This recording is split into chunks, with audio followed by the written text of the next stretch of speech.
আজ পহেলা আষাঢ়। মেঘের গুরু গুরু ডাক আর রিনিছিনি বৃষ্টির শব্দ মহাবিষ্ট করতে প্রকৃতিতে এসেছে বর্ষাকাল। বর্ষা ঋতুকে স্বাগত জানাতে রাজধানী সহ সারা দেশে বর্ণাঢ্য আয়োজনে উদযাপিত হচ্ছে বর্ষা উৎসব। আষাঢ়ের প্রথম প্রহরে মেঘলা আকাশকে সঙ্গী করেই রাজধানীতে শুরু হয় বর্ষা উৎসব। সোমবার সকালে ঢাকা বিশ্ববিদ্যালয়ের কেন্দ্রীয় শহীদ মিনারে রাগ সঙ্গীতের সুরে শুরু হয় মূল আয়োজন। উদযাপন পরিষদের ব্যানারে একক ও দলীয় গান, নৃত্য আর কবিতা আবৃত্তিতে মেতে ওঠেন সাংস্কৃতিক কর্মীরা। বর্ষার রূপ ফুটিয়ে তুলতে নারীদের পরনে ছিল নীল শাড়ি।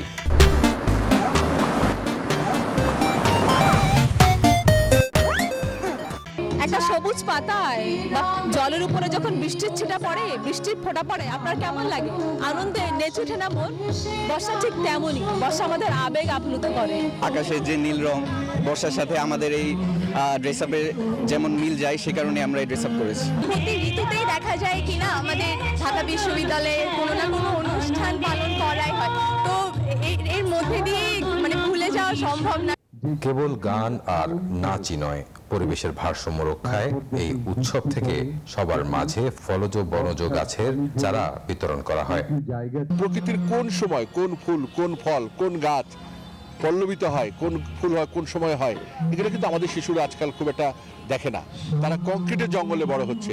আমরা এগুলো আয়োজনের মধ্য দিয়ে নাগরিক জীবনে এই বার্তাটাই পৌঁছতে চাই যে প্রকৃতি ছাড়া আমরা বাঁচবো না।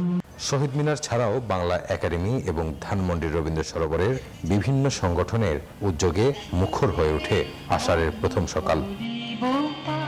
রাজু মাহমুদ, নিউজ 24, ঢাকা।